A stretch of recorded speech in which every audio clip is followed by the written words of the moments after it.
Our neighbors are no longer our allies. We are dealing with a regime next door to us that is ignoring the international rule of law, and we have to take this dead serious. And here I was, almost to the point of geared up. It's almost like saying, better not say anything bad to me. Don't a lot of you feel that way? Hi, this is Robert Wilkins, aka BasketballTall. In case you're wondering where I've been as far as my long form content, I've been trying to detox myself. What do I mean? Detox from politics. We're in such a climate today, it seems that every time we turn a corner, there's something political that's in our face. Everybody's talking about it. Lots of people are concerned, so am I.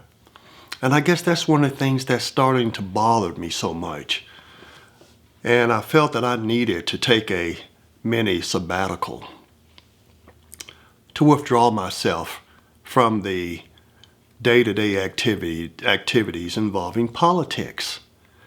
And I'm sure a lot of you feel the same way, don't you?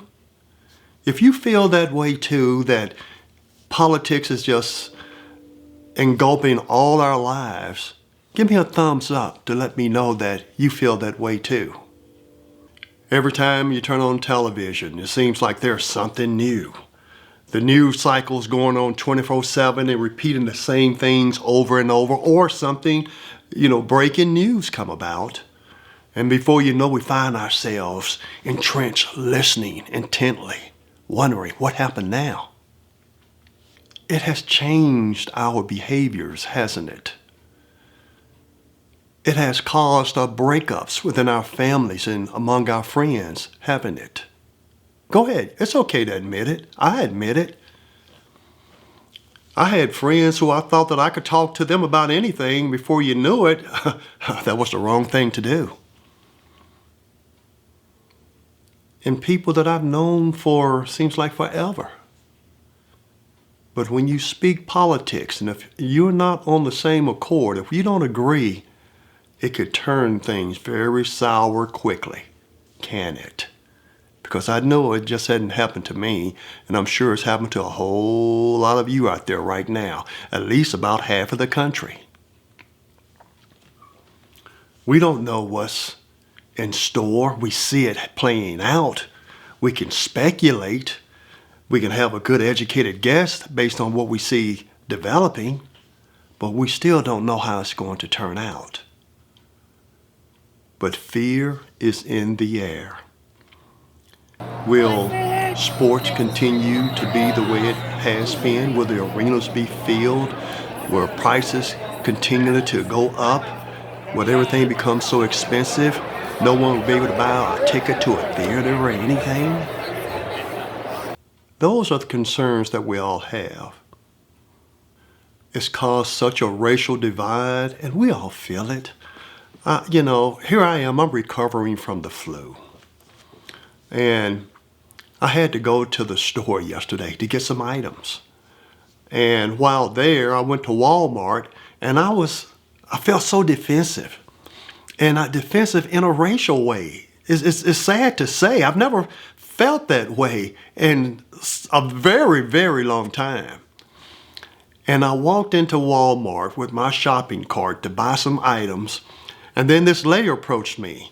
And I just admit, you can see I'm a dark black guy, and she was white. And she was just being friendly. And asked me, I get this asked all the time, wow, you're really tall. How tall are you? And then, of course, I joked around a little bit.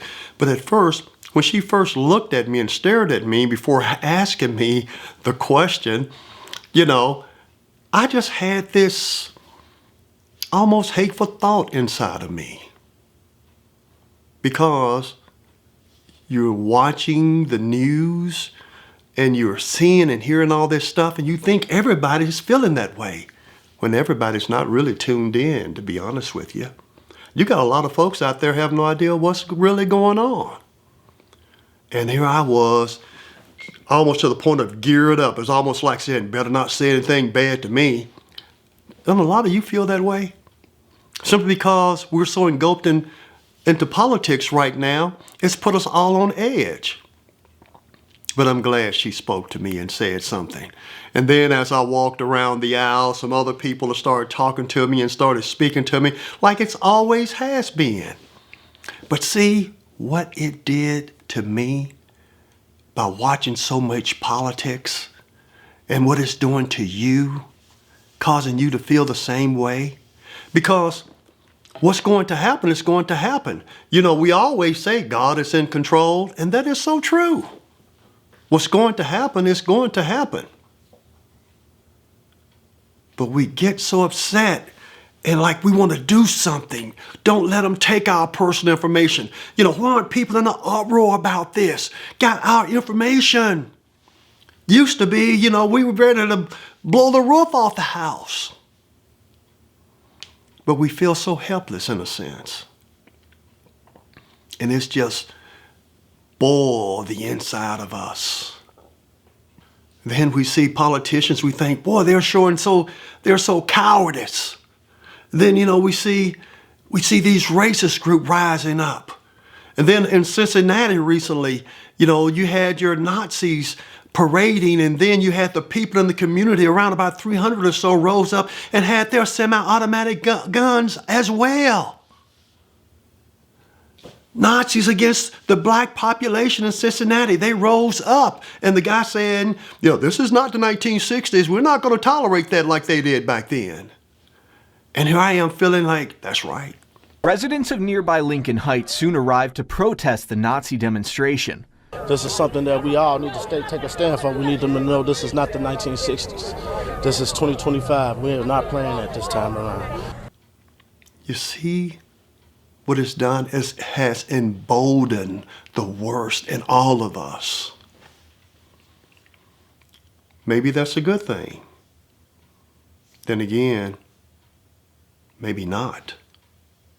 Not when it comes down to our family and friends. Because the most important thing that we can have is communication, dialogue, good relationships. Because that's how we solve problems, isn't it? You know, I have people telling me, you know, our country is becoming like Russia. We are a free enterprise system where everybody can work hard and live their dreams and become somebody. Not to be controlled by a dictator. You know, I hear it. Haven't you heard it? Then you hear, you know, about the threatening of our allies building up against us, you know, threatening of taking of others' land. And then, you know, the Arab world, they're in an uproar about, you know, no, that's not going to happen. They are against it. You see, it's putting more of us in danger. I was born in the late 1950s. And during the 1960s was my elementary years.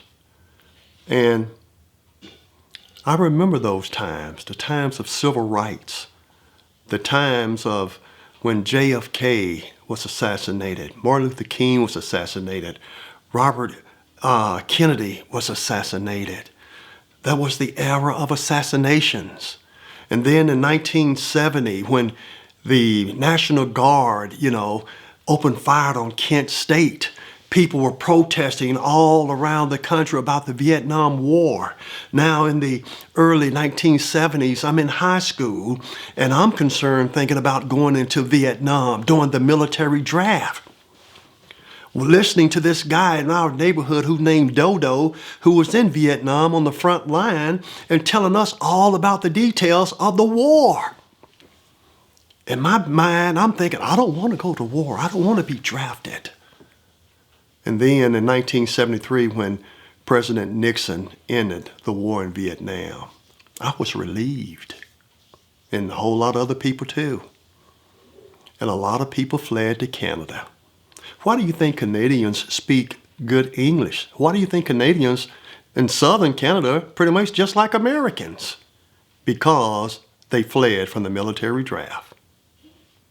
And I know with all the politics that's going on, what I must do to detox myself. And that is, I must cut off the television. I must get back on track to what I was doing, because politics affects everything we do. It interferes with our businesses. it stops us from communicating. I had a friend of mine page me this morning, and he and his wife wanted to know if me and my wife wanted to go out and have lunch. But I told him we were recovering from the flu. So we'll do that later. And he's a white guy. Good guy. Been knowing him since college. Competed against him in track and field. And he's a minister of a church now. But still, you see what politics does. And it takes someone like him and others for us to break away from that television, to be able to bring us back to reality of what's important out there. Those relationships, the people, the loved ones that we have, so we don't get our psyche all messed up because of politics. There's a real world out there, real world that's out there, that's needing to hear our ideals, that's needing to hear what we can share and bring to somebody and help somebody. But then I know you can say, yeah, but we're trying to help people, but they're messing everything up, taking away our rights, trying to send us back to the 1960s. I've heard it. Haven't you heard it? Whether it's true or not, got to remember, and I have to remember more than anybody else for myself, God is in control. What's going to happen? It's all in God's hands. And I know for me, for my psyche, my mental health, and my well-being, and for yours as well, we need to step away from politics and let it go where it's going to go, and then we'll deal with it from there. You know, and I thought at one point, I had a flashback to when I was a kid, you know, watching Frankenstein. You know, the black and white movies back then, Frankenstein and Dracula. You remember that? And then when the people in the community, the peasants, whatever, you know, they rose up and got their pitchforks and their shovels and axes and everything, and they're going to the castle, to, you know, Dr. Frankenstein's castle to get rid of the monster. Then I got to thinking, hope something like that doesn't happen here. Because we're still in the early stages of what we're experiencing right now. And we still need to show love for one another. Our neighbors, we don't need to be enemies among our neighbors. We don't need to be enemies among our friends. We need to try to get back to where it was. You remember? Remember how peaceful it was? Remember the joy that the love we have for one another? Remember? It's still there for some of us. Because politics has, in some cases, permanently destroyed relationships. I had people that I highly respected, and because of politics, interfered with the relationship. Let's get back to what God has called us. And I'm speaking for myself. I know that I must pray even more so about the things that's going on and give it all to God and read my Bible more. So that's how we're going to detox. Turn off the TV. Turn off the radio. Turn off XM. Put your phone down. But even if you're on your phone, because I work on my phone, from my phone, but not to go on those particular channels that can get me in an uproar. And I know some things I must do too. Stop forwarding, you know, messages and videos that I see or others resend me. Don't forward them to other people, because all that does just escalates everything. Keep it going on. Let's see where it goes. But meanwhile, let's get back focused on where we need to be, and that is studying the Word of God. If you're a Bible believer, if that's you, pray more. If that's you, speak to more. Be more friendly to people. Be more courteous to people. You know, show people love. Shake people's hand. Hey, how you doing? Good seeing you, man. Good seeing you. Great, you know. Get back to that. Because the whole world doesn't have to be in chaos, does it?